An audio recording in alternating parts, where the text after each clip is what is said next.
a maioria de nós não é rico do ponto de vista financeiro, né? Mas somos muito ricos de conhecimento, muito ricos da presença de Deus em nossas vidas, do conhecimento da palavra, né? Ricos de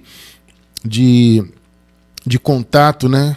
Com a verdadeira adoração, o verdadeiro louvor que deve ser oferecido a Deus, né? Não é o louvor oferecido no meio do sistema, né? Por mais bonito que seja, de repente você vai numa igreja, entre aspas, né?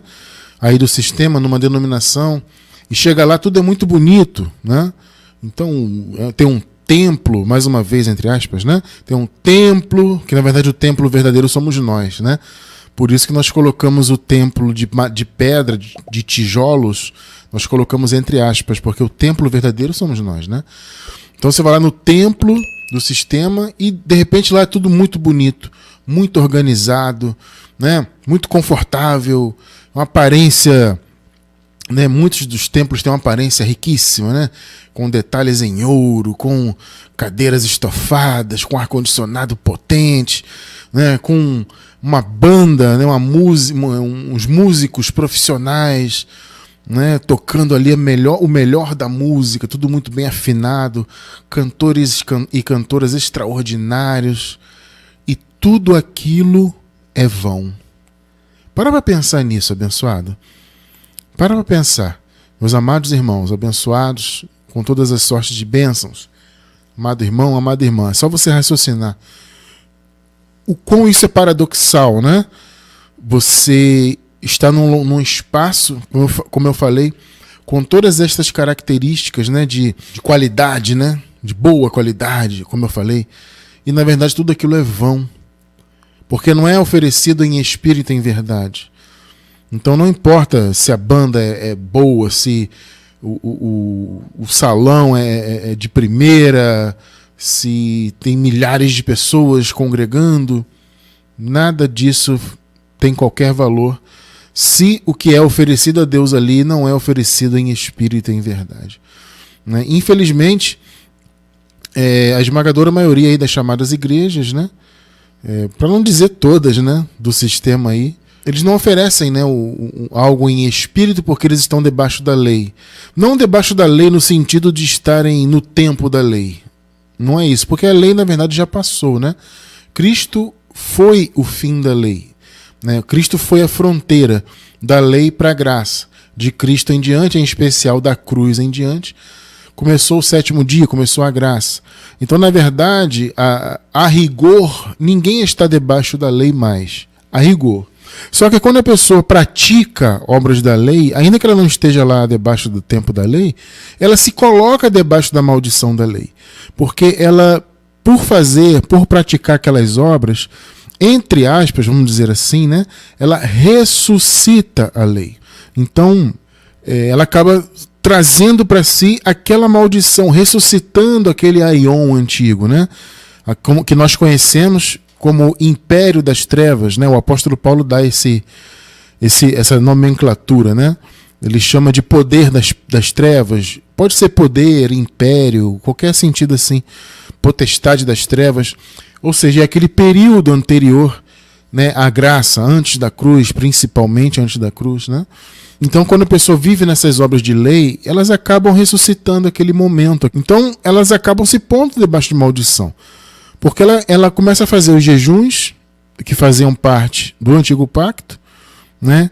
E ela vai guarda o sábado, e ela faz sacrifícios corporais, e começa a obedecer mandamentos de homens, e pratica festas, por exemplo, algumas denominações fazem, né? Festa dos tabernáculos, que é uma coisa judaica, festa de Pentecostes, e guardar sábado, acho que eu já falei, né? Guarda o sábado de 24 horas, né? Que é o Shabat, né? De sexta-feira no pôr do sol até o pôr do sol do sábado, né? Então tem muitas pessoas envolvidas com esse tipo de coisa. Isso acaba trazendo, como eu disse, ressuscitando o império das trevas. Então as pessoas que estão nessas chamadas igrejas, por mais que elas estejam ali bem intencionadas, sabe? Note que eu não estou dizendo que as pessoas que estão ali são mal intencionadas. Não. Uma pessoa que se desloca do seu lar e vai até uma reunião de uma denominação religiosa, seja ela pentecostal, seja ela neopentecostal, seja ela tradicional, seja ela católica, carismática, não importa o segmento. A pessoa se desloca, ela vai, na maioria das vezes, eu acredito que a maioria das pessoas, a maioria vai com aquela boa intenção. Mas, gente, não existe um ditado que diz assim, né? De boa intenção o inferno tá cheio. E claro que isso é um ditado popular, né? O que esse ditado quer dizer? Que nem sempre a pessoa demonstrando ou tendo boa intenção, nem sempre ela vai ter um fim correto. Então o meio é bem intencionado, mas a finalidade não é correta. Então a pessoa vai se deslocar para uma denominação religiosa para fazer lá a missa, né? Ou culto, que como o sistema religioso chama. Lá não é culto racional, né? Essa expressão que nós usamos, que é uma expressão do Evangelho da Graça, né? Paulo fala o culto racional. Isso não tem no sistema, eles não têm essa visão de culto racional. A visão lá mais é de um envolvimento mais assim até emocional, né? É uma coisa de demonstrar emoção, de chorar, de não sei o quê. E a palavra nos ensina que o culto é aqui, é na razão. Sabe, é a revelação da palavra trabalhando no seu entendimento, entende? É o seu entendimento ativado na palavra, é a palavra de Cristo organizando os seus pensamentos. Isso é o culto racional. Então, quando você se presta, né, a estar recebendo a palavra, raciocinando a palavra e pondo a palavra em prática, vivendo a palavra, isso é o culto racional.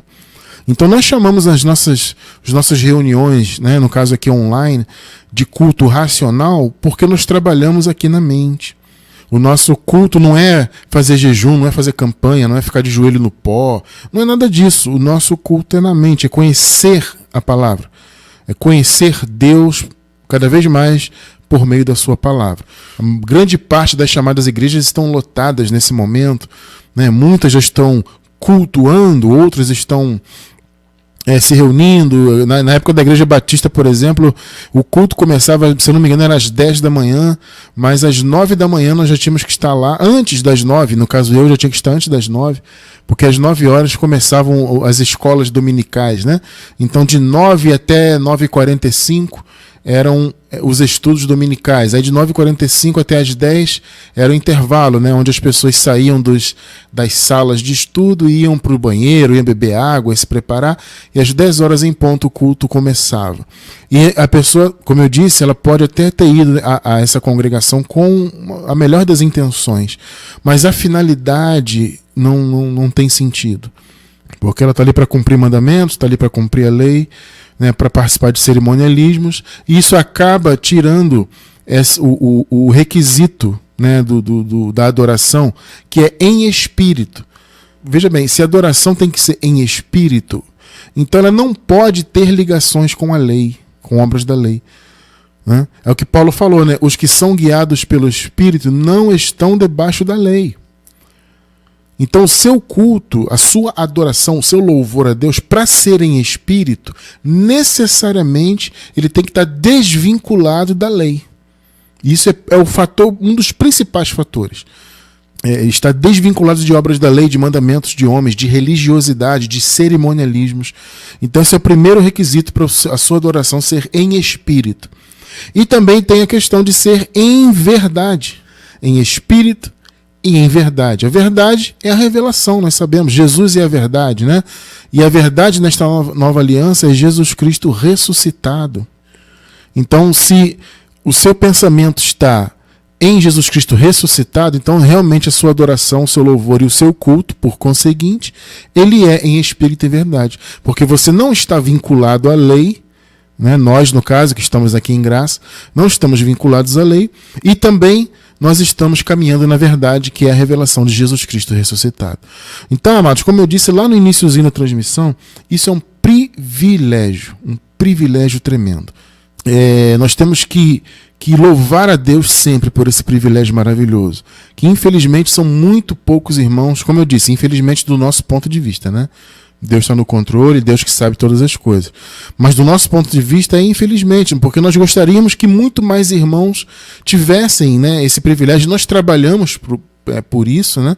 Para que a palavra alcance o máximo possível de corações, para que esses corações, essas almas, esses entendimentos sejam salvos, né? Da religiosidade, sejam salvos das obras da lei, sejam salvos do denominacionismo, né? Que é essa coisa de querer pertencer a uma denominação X ou Y. Tudo isso nós lutamos para que o povo do Senhor se liberte disso.